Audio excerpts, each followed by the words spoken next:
Assalamualaikum warahmatullahi wabarakatuh. Kepada Bapak Dr. Yusuf Faisal, SEI MAK ME, nama saya Indi Widyaningsih dengan nomor absen 25 dari S1 Akuntansi kelas pagi dengan NIM 2429210038. Di video kali ini saya ingin menjelaskan materi di pertemuan kedua. Nah, di sini ada 4 soal, langsung saja ke soal yang pertama. Di P96A. Your company has equipment that costs 50,000 and that has been depreciated 22,000. Nah, instruksinya itu yang pertama, jadi di Yon Company itu punya equipment yang dimana biaya perolehannya itu 50.000 euro dan juga depresiasi sebesar 22.000 euro. Nah, instruksi yang pertama itu kita disuruh untuk yang pertama peralatan dibuang karena tidak memiliki nilai sisa. Nah, sebelum kita membuat jurnalnya di sini, kita mencari dulu perhitungannya, yaitu supaya kita tahu apakah kita mendapatkan kerugian dari hasil kita membuang peralatannya itu. Nah, perhitungannya di sini ada rumusnya, mencari loss yaitu dari nilai bukunya, rumusnya cost dikurangi dengan accumulated depreciation. Depreciation. Nah, di sini cost-nya sendiri itu adalah 50.000 dan juga dikurangi dengan depresiasi sebesar 22.000 sehingga menghasilkan 28.000. Nah, di sini kita sudah tahu bahwa kita mendapatkan loss sebesar 28.000 euro. Jadi bisa langsung kita jurnal. Di sini jurnal yang pertama itu di sebelah debit ada accumulated depreciation equipment yaitu sebesar dari depresiasi yang sudah didepresiasikan yaitu 22.000, loss on disposal of equipment itu kita baru cari tadi menggunakan rumus ini sebesar 28.000 dan juga equipmentnya dari harga perolehan equipment itu sendiri yaitu 50.000. Sehingga ketika ditotalkan debit itu mendapatkan total sebesar 50.000 euro dan kreditnya juga mendapatkan 50.000 euro. Untuk yang kedua, instruksi kedua itu peralatannya dijual seharga 25.000 euro. Nah, bedanya tadi di sini itu kita menjual bukan membuang, maka kita harus mencari loss ataupun gain yang akan didapatkan. Cara-caranya kita pindahkan dulu di sini informasinya, equipment cost-nya 50.000, depreciation equipment-nya 22.000 dan dijual atau sales-nya seharga 25.000. Nah, di sini kita cari dulu nilai bukunya menggunakan rumus cost dikurangi dengan accumulated depreciation, yaitu cost-nya 50.000 dikurangi dengan akumulasinya 22.000 sehingga menghasilkan nilai buku 28.000 euro. Untuk mencari gain atau loss-nya itu kita pakai rumus harga jual dikurangi dengan nilai buku. Nah, harga jualnya tadi senilai 25.000 dikurangi dengan nilai bukunya yaitu 28.000 sehingga menghasilkan 3.000. Nah, ini tuh di sini 3.000-nya minus, maka kita mendapatkan loss atau kerugian. Kita jurnal yang jurnalnya itu di debit ada cash nilai 25.000 dari sales-nya. Kemudian accumulated depreciation equipment-nya diambil dari depreciation expense-nya yaitu 22.000 dan untuk loss on disposal equipment-nya di sebelah debit karena kita mendapatkan kerugian maka harus ditaruh di sebelah debit sebesar 3.000. Untuk equipment-nya kita kreditkan karena kita menjual yang dimana kita sudah melepaskan aset tetapnya itu. Di sini nominalnya masih sama yaitu 50.000. Nah, di sini debit dan kreditnya sudah balance. 50.000 didapatkan dari debitnya 50.000 dan juga kreditnya di sini 50.000. Untuk yang C, peralatannya itu dijual seharga 31.000 euro. Kalau tadi 25.000 euro, yang C itu 31.000 euro. Caranya masih sama, kita pindahkan dulu informasinya. Yang equipment cost-nya itu masih sama 50.000 euro, depreciation-nya yaitu 22.000 dan sales-nya 31.000. Kita cari dulu nilai bukunya menggunakan rumus cost dikurangi dengan accumulated depreciation. Yaitu cost-nya 50.000 dikurangi dengan 22.000 sama dengan 28.000. Nilai bukunya itu 28.000. Nah, kita cari juga gain dan loss-nya menggunakan rumus harga jual dikurangi dengan nilai buku, yaitu bisa kita lihat di sini. harga jualnya itu 31.000 dikurangi dengan nilai bukunya 28.000 sehingga menghasilkan 3.000. Nah, 3.000 di sini tidak minus, maka dari itu kita mendapatkan gain atau keuntungan sebesar 3.000. Bisa langsung kita jurnal, yang dimana jurnalnya yang pertama cashnya itu di sebelah debit seharga nilai jualnya yaitu 31.000. Accumulated depreciation-nya kita ambil dari informasi yang sudah ada, depresiasinya 22.000 dan di sini gain on disposal of equipment karena kita mendapatkan keuntungan maka jurnalnya di sebelah akunnya di sebelah kredit sebesar 3.000 dan equipment-nya diambil dari biaya perolehan awal yaitu sebesar 50.000. Maka di sini di total di debitnya itu kita mendapatkan total sebesar 53.000 dan di sebelah kreditnya kita mendapatkan total juga sebesar 53.000 yang mana sudah balance. Nah, untuk soal yang P96A sudah terjawab, cara-caranya sudah tercantum di sini semua. Kemudian kita lanjut ke soal yang kedua, P97A.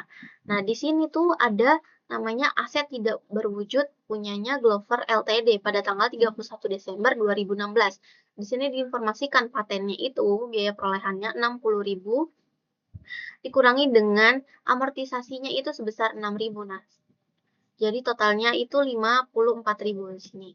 Nah, untuk franchise-nya itu harga perolehannya 48.000 dikurangi dengan amortisasi yang sudah ada 19.200 sehingga menghasilkan 28.800.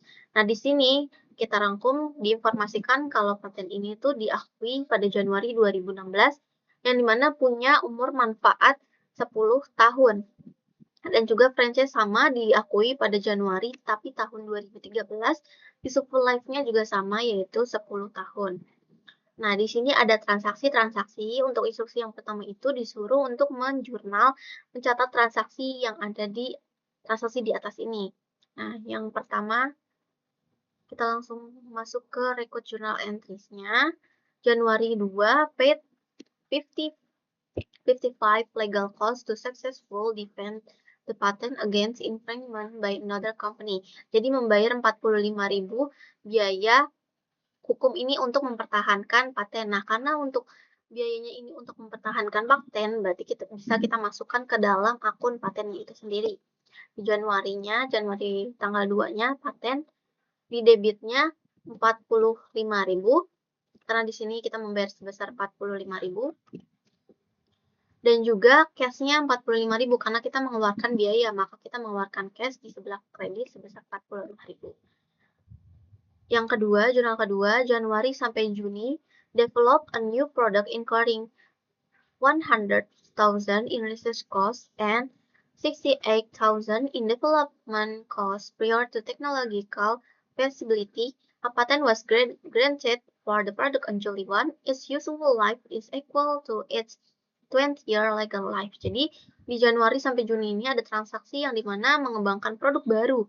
Nah, 100.000-nya ini merupakan biaya research-nya dan 68.000 ini merupakan biaya development cost-nya. Tetapi ini merupakan biaya sebelum kelayakan teknologi. Nah, untuk transaksi sebelum kelayakan teknologi, itu artinya patennya belum bisa diberikan. Karena baru bisa diberikan patennya itu di Juli 1. Karena ini belum tentu patennya itu bisa didapatkan atau proyeknya itu berhasil, maka di sini kita tidak boleh memasukkan research dan development-nya itu ke dalam aset, maka kita masukkan dia ke expense. Jadi jurnalnya itu di debit research and development expense sebesar 168.000 dari total 100.000 punya research cost dan juga 68.000 development cost-nya. Sehingga sebelah kreditnya juga cash karena kita mengeluarkan uang untuk membayar biaya-biayanya sebesar 168.000. Untuk September yang pertama, paid 58,000 to an extremely large defense lineman to appear in commercials advertising the company's product. The commercial will air in September dan Oktober. Nah, di sini membayar 58.000 untuk biaya iklan. Nah, di sini iklannya itu akan digunakan pada September dan juga Oktober. Nah, di sini tuh transaksinya pada tanggal September 1 yang dimana masih di awal bulan. Maka dari itu iklannya itu kita mengeluarkan biaya iklannya itu tidak boleh langsung dibebankan. Maka Maka dari itu akunnya itu prepaid advertising karena belum dibebankan, belum menjadi beban, senilai 58.000 dan juga cashnya kita mengeluarkan uang di sebelah kredit sebesar 58.000. Untuk Oktober pertama, acquired a franchise for 100,000. The franchise has a useful life of 40 years. Jadi di sini kita membeli franchise satu waralaba itu senilai 100.000. Nah, franchise itu punya nilai manfaat atau umur manfaat selama 40 tahun. Kita catat dulu karena ini baru pembelian, maka kita catat dulu biaya yang kita keluarkan untuk memperoleh itu senilai 100.000 di sebelah debit menggunakan akun franchise dan kreditnya cash senilai 100.000. Nah, kita totalkan di sini di akun debitnya itu kita totalkan menjadi 371.000. Untuk di sebelah kreditnya kita totalkan juga nominalnya sama balance senilai 371.000.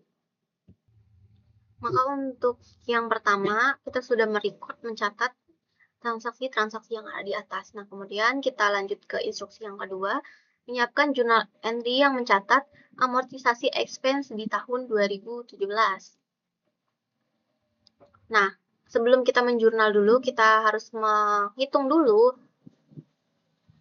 amortisasi expense, paten, dan juga franchise. Nah, di sini sisa paten lama itu 54.000 diambil dari informasi total paten yang sudah diamortisasikan sebesar 54.000.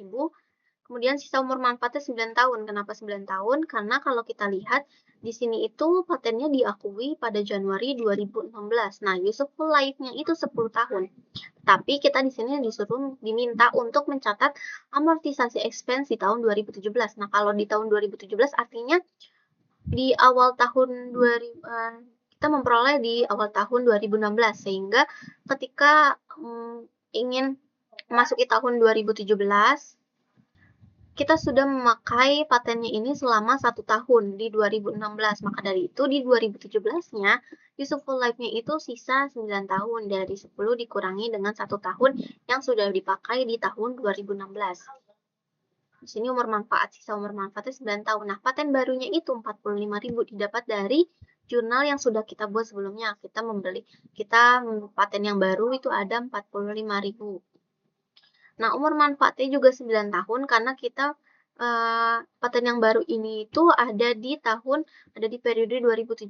Maka dari itu dia umur manfaatnya itu sisa 9 tahun karena tidak dihitung di 2016-nya. Nah, sudah dari keterangannya di sini. Untuk amortisasi tahunan itu menggunakan rumus biaya perolehan dibagi dengan umur manfaat. Nah, di sini untuk paten yang lama, biaya perolehannya itu 54.000 dibagi dengan umur manfaatnya 9 tahun. Mendapatkan 6.000. Nah, untuk paten yang baru, itu 45.000 dibagi dengan 9 tahun. 9 tahun itu umur manfaatnya, jadi mendapatkan 5.000. Paten lama dan juga paten baru sudah diperoleh, maka total amortisasinya itu diambil dari penjumlahan paten lama ditambah dengan paten baru sebesar 11.000. Nah, untuk perhitungan franchise itu sama caranya. Sisa franchise lama itu 28.800 diambil dari informasi yang pertama setelah dikurangi dengan amortisasi yaitu 28.800. Dan juga sisa umur manfaatnya 6 tahun. Nah, di sini sudah diberikan keterangan sudah terpakai dari 2013 sampai 2016, yaitu berarti selama 4 tahun. Karena di sini franchise-nya itu diakui pada Januari 2013 dengan umur manfaat 10 tahun. Nah, di sini kita mau menghitung amortisasi expense. Jadi di tahun 2017 maka kita harus menghitung dulu sisa umur manfaat dari tahun 2013 sampai 2016 itu udah 4 tahun terpakai, jadi tersisa 6 tahun dari 10 tahun. Nah, untuk paten yang baru kita ambil dari jurnal yang sudah dibuat sebelumnya, tanggal Oktober 1 itu kita membeli franchise yang baru senilai 100.000. Untuk umur manfaatnya sudah diinformasikan di soal 40 tahun. Nah, di sini baru ada di tahun 2017 sehingga useful life-nya hanya 9 tahun karena tadi diinformasikan useful life-nya 10 tahun itu. Nah, di sini useful-nya itu karena kita membeli franchise yang baru. Karena kita membeli franchise yang baru, maka di sini kita menggunakan umur manfaat yang baru juga, 40, sehingga ini tidak terpakai. Nah, di sini amortisasi tahunannya sudah bisa dihitung menggunakan rumus yang sama, yaitu biaya perolehan dibagi dengan umur manfaat. Nah, untuk franchise yang baru,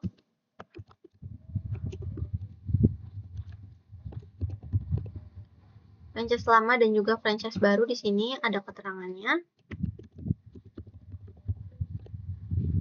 Franchise yang lama itu dari 28.800 dibagi dengan sisa umur manfaatnya 6, jadi 4.800. Nah, untuk franchise yang baru itu di sini membelinya itu bukan di awal tahun, jadi di sini dari Oktober, dihitung dari Oktober sampai dengan 31 Desember.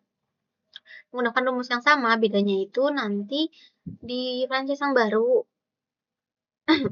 rumusnya itu biaya perolehan dibagi dengan umur manfaat dikali dengan periode bulan yang diakui dibagi dengan total bulan dalam setahun.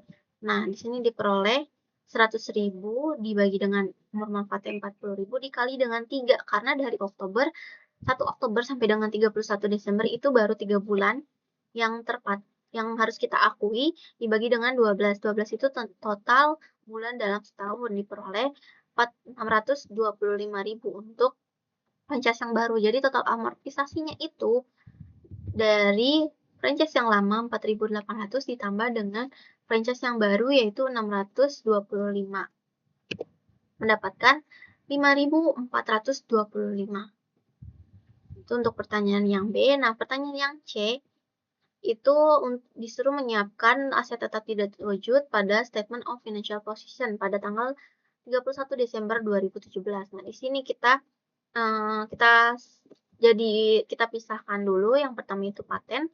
Patennya itu cost-nya yang dari paten yang lama, yaitu senilai 60.000, dan amortisasinya itu juga sama, kita ambil dari informasi yang pertama, yaitu senilai 6.000. Nah, untuk yang kedua, cost yang kedua itu kita ambil dari paten yang paten baru ini di tanggal Januari tanggal 2 sebesar 45.000. Untuk amortisasinya itu yang tadi kita hitung 11.000 itu diambil dari sini total amortisasi tahunan. Total amortisasinya yang sudah kita hitung dari paten lama dan juga paten baru.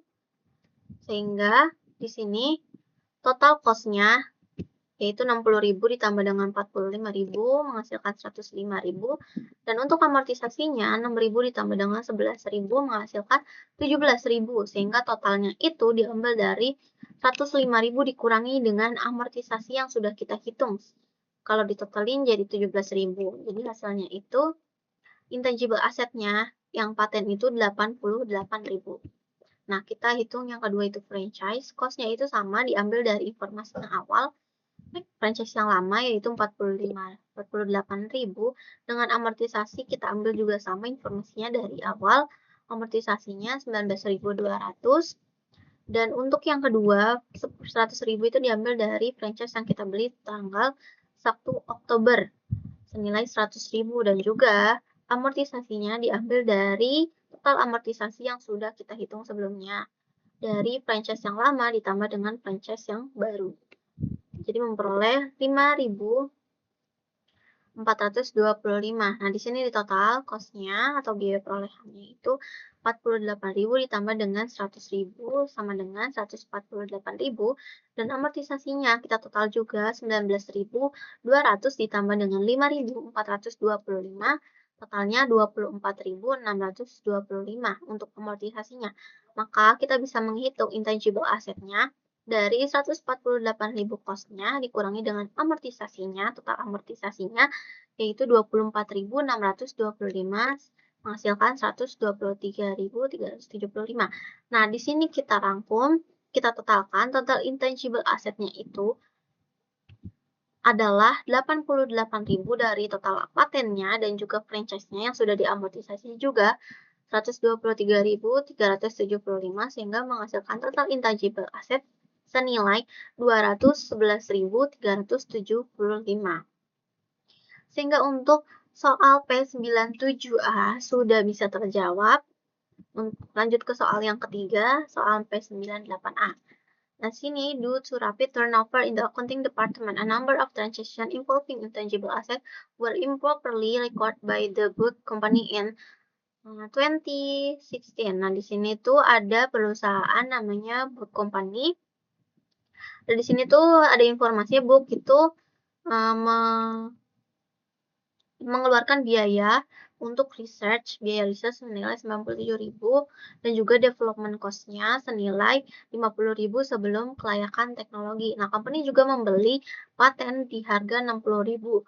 Nah, di awal Januari, BEC itu mengkapitalisasi 270 paten.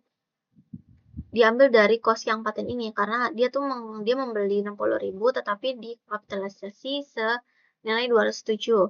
Nah, di sini paten juga diamortisasi sebesar 10.350 yang sudah dicatat, yang dimana mempunyai umur manfaat 20 tahun. Nah, kita rangkum aja di sini. Untuk research cost-nya tadi 97.000, development cost-nya 50.000. Nah, ini tuh sebelum kelayakan teknologinya itu. Nah, yang B itu ada membeli paten. 1B membeli paten senilai 60.000, tapi dikapitalisasikan 270.000 euro. Nah, amortisasi expense yang sudah tercatat itu senilai 10.350.000 dengan useful life-nya 20 year. Nah, ini terjadi pada early January. Untuk yang informasi yang kedua, di Juli 1, 2017, goodwill yang dibeli itu ada nominalnya, goodwill cost-nya 80.000 dengan amortisasi expense yang sudah dicatat senilai 800.000. Nah, di sini useful life-nya itu tidak terbatas. Nah, di sini kita suruh untuk menyiapkan jurnal yang dimana membetulkan jurnal yang salah pencatatannya di selama tahun 2017. Nah, diasumsikan di sini belum terjadi penutupan pada tahun 2017. Nah, kita beralih ke informasi yang pertama dulu. Di sini ada research and development cost yang tadi, informasi yang ini sebelum kelayakan teknologi. Jurnal awalnya itu karena mengeluarkan kas total dari 97.000 ditambah dengan 50.000 sehingga intangible asetnya diperoleh 147.000 jurnal awalnya ditambah dengan di kreditnya itu cash, yaitu karena kita mengeluarkan cash senilai 147.000. Nah, di sini ada informasi kalau misalnya biaya itu dikeluarkan sebelum kelayakan teknologi. Nah, yang biaya yang dikeluarkan sebelum kelayakan teknologi itu tidak boleh dianggap sebagai intangible asset karena kita belum tahu apakah biaya yang dikeluarkan ini nantinya akan menghasilkan paten yang dimana patennya itu akan berhasil atau proyeknya itu akan berhasil sehingga mendapatkan paten. Maka dari itu jurnal koreksinya itu yang pertama kita pindahkan dulu nih intangible assetnya yang tadinya di debit 147.000 menjadi di kredit karena kita salah menjurnal, yang di awal jurnal awalnya itu salah, kita kreditkan intangible assetnya supaya hilang dan kita taruh di debitnya itu research and development expense karena tadi biayanya itu dikeluarkan sebelum kelayakan teknologi sehingga harus dibebankan. Akunnya research and development expense senilai 147.000. Untuk yang kedua itu merecord patennya. Nah, di sini perhitungannya sudah diberitahukan kalau dia tuh membeli paten seharga 60.000 dan mengkapitalisasinya 207.000. Nah, di sini tuh dia salah catat. Harusnya dia mencatat 60.000 tapi dia malah mencatat 207.000. Nih, tercatat 207.000 euro seharusnya hanya 60.000. Nah, kita cari dulu selisihnya. Selisihnya yang harus dicatat itu berapa dari kapitalisasinya 207.000 euro dikurang dengan 60.000 euro sehingga menghasilkan 147.000.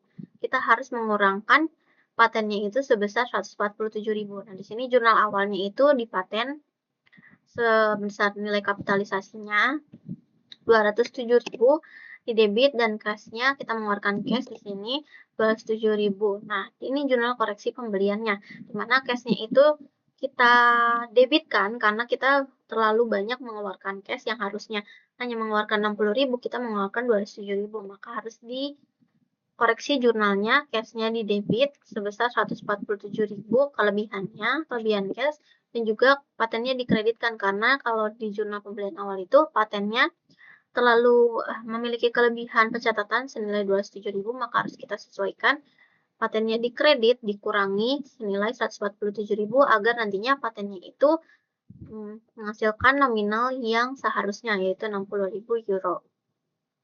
Nah, untuk Changche itu merekod amortisasi dari paten yang sebelumnya.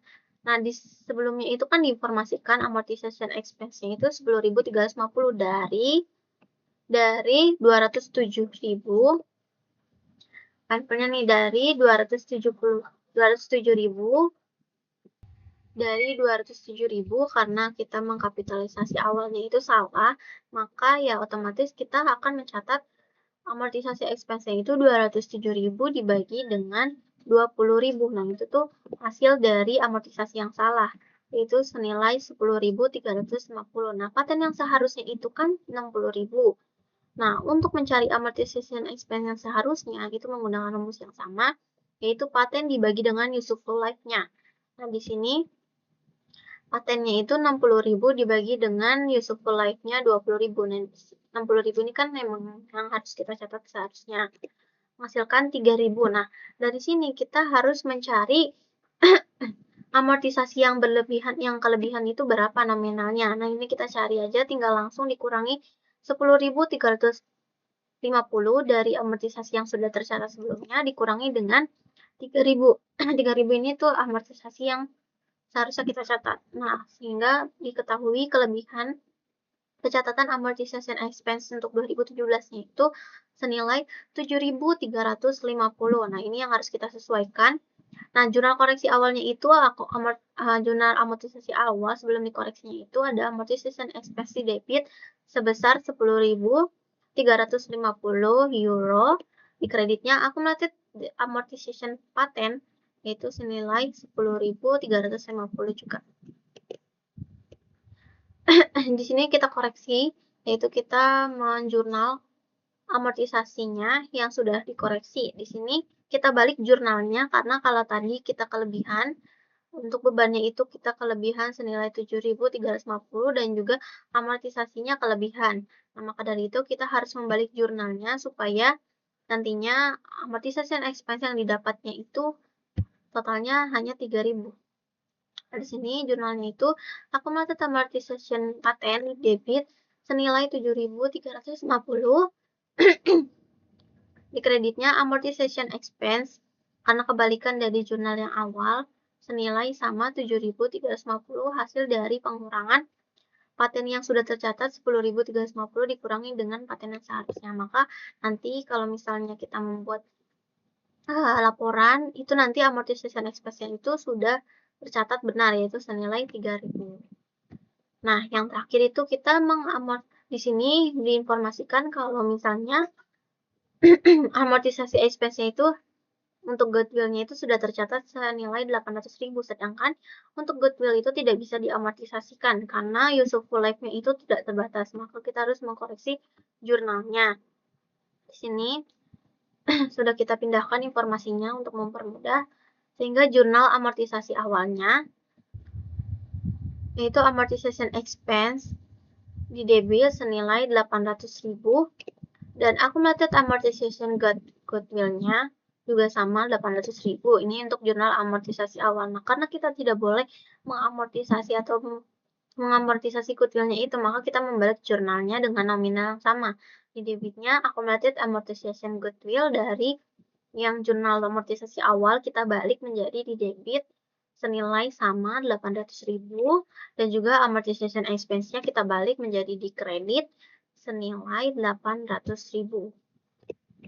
Jadi sudah bisa kita jawab untuk soal yang ketiga, yaitu soal P98A. Nah, untuk soal yang terakhir, di sini diinformasikan Lu Ltd dan So Ltd itu dua koperasi yang besarnya sama. Nah, di sini diinformasikan kalau plan asetnya itu menggunakan strike line. Dan di sini financial statement-nya itu sudah diringkas. Nah, di sini net income atau pendapatan bersihnya itu di Luo Ltd itu sebesar HK dolar yaitu 400.000, sales revenue-nya 1.240, average total asetnya 2.000 dan average plan asetnya 1.500. Nah, untuk Zhou Ltd-nya itu net income-nya 450.000, sales revenue-nya 1.110.000, average total asetnya 1.500 dan average plan asetnya 800.000. Untuk instruksi yang pertama itu untuk masing-masing company disuruh mengkalkulasikan aset turnover. Nah, di sini kita pindahkan dulu untuk mempermudah sesuai dengan soal yang tadi. Nah, yang pertama itu disuruh untuk menghitung aset turnover. Aset turnover itu apa? Aset turnover itu adalah rasio yang mengukur seberapa efektif perusahaan menggunakan asetnya untuk menghasilkan penjualan.